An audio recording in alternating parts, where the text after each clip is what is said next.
Hi everyone, I'm going to play around with some liquid scrap dots and hopefully show you different ways to use it so that you can see really how versatile and how much you need this in your art supplies. I could not get by without it. This is the one I'm going to be using today. As you can see, I use it a lot. This is almost at the end of the tube.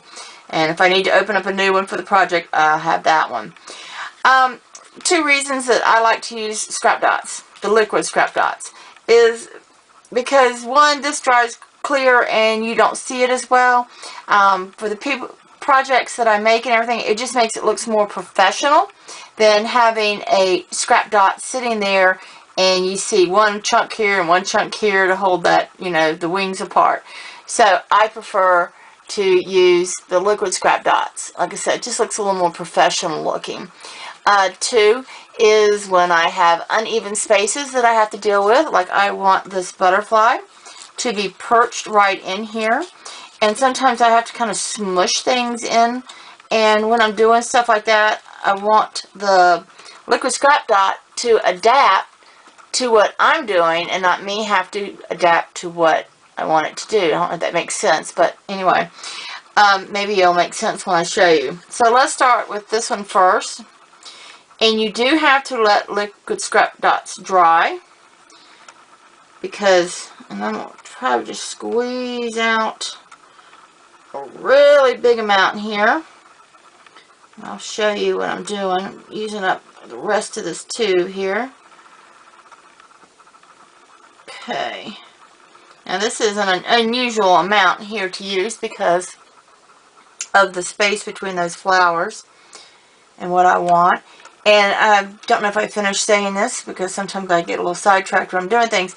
You do have a amount of drying time with liquid scrap dots. Well worth it because I just love the way it holds up.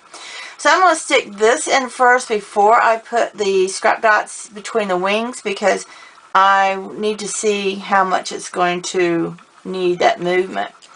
So all I'm going to do, and this is one of the things that I love about this, is that you can play with it. You can stick it there, and let's see if I can show you this. You can stretch it out, so you can dab your project in there and then stretch out, and when you stretch it out, it will stay there. It'll, you know, whatever height that you wanted to have it in. So there you go. My butterfly is attached to the box. You really can't see it. It looks great. And I'll let that set up for a few minutes. And let's see. Don't have very much left on this one, but maybe enough to do the wings. Squinch that all the way to the end. And I never have to worry about things messing up with this because you can just reset it. You know, it has many minutes to work with it, in other words. So I'm just going to do that, and that's pretty much that for this tube. Getting down to the bottom of it. But like I said, it's my favorite thing to work with. So, like I was saying here, you can take this and you can squeeze it shut like that. And then you can open it back up and it will just spread. And however you open it up, when it dries, that's going to be stiff and it will stay there. So I can open my butterfly up as much or as little as I want. I have plenty of time to sit here and play with it. If I have any that smushes out, which I have just a little bit here at that wing there, I can just take a, I use this little metal tool and just push that liquid scrap dot right back in there. I have plenty of time to come back in, play, adjust, look at it from different angles, make sure I'm really happy with everything. And I don't know if you can see, but it just looks like that butterfly is just sitting right on top of those flowers.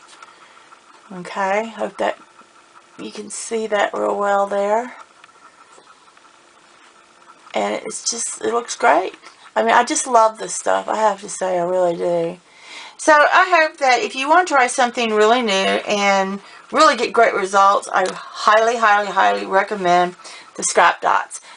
Even before I was on the Helmar design team, I used this stuff a lot. So give it a try. It's new. It's, you know, you have to play with it and you have to learn about it, but you get great results with it. So, hope you're enjoying the blog hop. All the ladies have wonderful projects, great ideas, and fun things to share for gift giving for the season.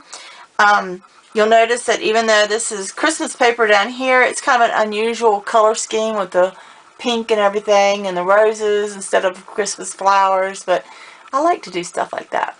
So this will make a really cute little gift box for somebody special. So I hope you have a great day, lots of holiday fun and cheer. Don't get stressed out. Enjoy. Talk to you later. Bye now.